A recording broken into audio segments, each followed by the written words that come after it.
Do we need unions in every workplace? That's what Business Secretary Jonathan Reynolds is suggesting. He's highlighted the importance of so-called collective employee voice and said that the right to be represented in the workplace is a fundamental right. His comments come after unionist Mick Lynch said that unions should have completely universal influence over the UK economy and called for a return to levels of union power not seen since the 70s. So, would you like every workplace to have a union, or could even more unions cause complete chaos? What's your thoughts on this? 0207 862 2222 is the number to give us a ring. Michael, I'll start with you. I mean, I don't think we necessarily want universal control of the economy by trade unions, but I do think trade unions have a very important role. And I do think potentially there is, I mean, lots of people in the public won't misunderstand this because lots of people are trade union members, but I think lots of people think trade unions just mean strikes. And obviously when you sort of hear, oh my God, more trade unions, more strikes are already disruptive enough, you don't necessarily want more of them. Well, trade unions do a bunch of really important roles. One of them is going on strike. But more significant than that, I think that takes up more of their time, is giving people legal representation, is making sure that when people are in the workplace, they feel like they're treated with dignity. And I think we also need to sort of be clear, there are different models of trade unionism. So in the UK, we've often had a fairly oppositional model of trade unionism, in part because businesses and government haven't brought them on board. So if you look at Germany, they have higher trade union rates than we do, and they have much higher productivity. And that's because they have members of trade unions sitting on the boards of businesses. You've got lots more collaboration between workers and managers, and that has led to some very good outcomes. And I think the politics we've had in this country, which is to say trade unions, that's always going to damage profits, it's always going to hold business back, is not borne out if you look at international comparisons. Well, it's really interesting. I actually don't disagree with you, Michael. I think what's interesting about countries like Sweden, where they have huge numbers of people that are actually members of unions in the private sector, unions and employers negotiate freely without the interference of government. So Sweden has, for example, no minimum wage. They have no laws around the minimum wage, but they do have much higher average wages in the UK, and it's because unions and employers are able to negotiate freely. Now, from a first principle basis, I think that anybody that wants to join a union should be allowed to do so. That's freedom to sort of come together, freedom of assembly. They should be allowed to do that. However, they already have that option. Every single person in this country can join a union if they want to, but they don't. And the reason for it is because in the private sector, union membership is so small, because if you don't like your workplace arrangement, if you want to be paid more and your current employer isn't doing that, you can change jobs. You can go to a different company in that sector.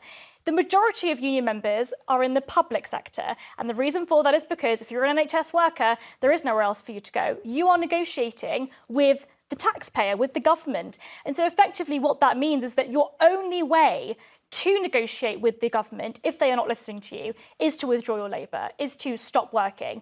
And so ultimately, if we want to live in a society in which people are gaining those workplace benefits, they're able to negotiate with their employers, we need to actually take government out of it and allow employers and maybe unions or other organisations to negotiate freely. So sometimes unions can be a force for good, but in the current system where governments have given them so many special privileges, they are not. Do you agree with that, Michael, actually, that maybe they work all right in the private sector, but in the public sector, because government is essentially the employer, that's where the problem comes in? Well, I mean, I think you need trade unions in both sectors. And I think if you look at the NHS, that's a big example. People will be saying, you know, these strikes have been incredibly disruptive, and of course they have been. But unless you have a collective voice for workers, then what we have seen over the past 14 years is wages of doctors, wages of nurses get ever more degraded. And you're right, in this country, people can't really go and work for a different employer, but they can leave the country or they can leave the profession. And they are, so right? Doctors are flocking to Australia and other countries. And so it's important to have a system whereby workers can say, we're not happy, we need you to improve our situation so that we can continue to do our job well. Sorry, just picking up on what you said there, that we need to see less sort of degrading in wages over the years, and the way to do that is have unions. Well, junior doctors have been part of unions and for the last 14 years, when we have seen this degradation of their wage, when we've seen their wages reduce in real terms. So the unions didn't really help in that situation over those 14 years? Well, the trade unions have their own internal politics as well. So I think what happened is that the wages were degrading quite slowly over a long period of time. And people don't like going on strike, especially people working in sort of those sectors where they know that if they don't go to work that day, then someone who needs a hip operation is going to have to wait longer.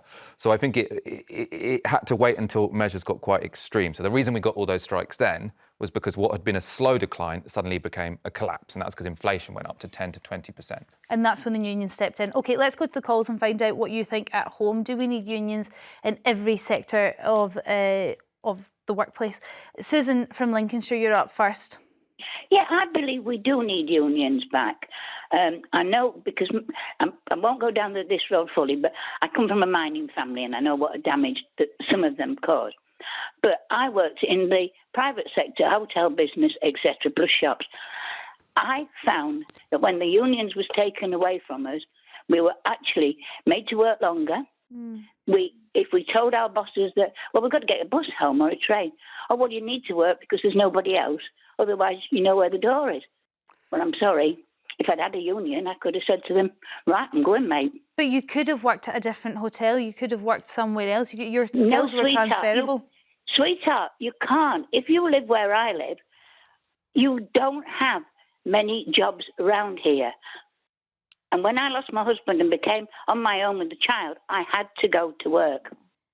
Yeah, and then it makes you even more scared about losing your job and then the risk of not getting another one. I appreciate that greatly. One thing I will say on Susan's point, that actually currently you are not allowed to fire somebody for joining a union or indeed for striking. Now, I think that I spoke about those legal privileges that unions have effectively lobbied the government for. I would do away with most of them. I think that it's unfair for when businesses lobby the government for special privileges. It's also unfair when unions do it. And I think that as an employer, if your workers don't show up to work, and you have no other way of contacting them, you have no other way of getting them to work, you should be allowed to terminate their employment. You should be allowed to fire them if they are striking as a result. There should be a way that you can negotiate those kind of contracts, but currently the government completely outlaws that. I'm assuming Michael will disagree. I think what you're missing is that people really do value job security, right? So you can say, oh, you could just go work for a different hotel or you could just go work for a different industry. People, it's the same with housing, right? We're talking about this when it comes to sort of renters reform. People like to know that they've got a job that they can keep for years. Yeah. Exactly. They don't want to think, oh, my boss is being horrible to me, so I might have to go and look for a different job. That's a really stressful thing to do. But why is it responsibility of the employer to then ensure that you always have that job? What if they have less money? What if they're not able to give you the working conditions that you need? You have to leave. I'm sorry, but it's not the responsibility of businesses to effectively fork up those costs for those particular people. Well, I think most people recognise that sort of employment, a business, is a partnership. Now, obviously, employers aren't banned from firing their employees. It happens all the time.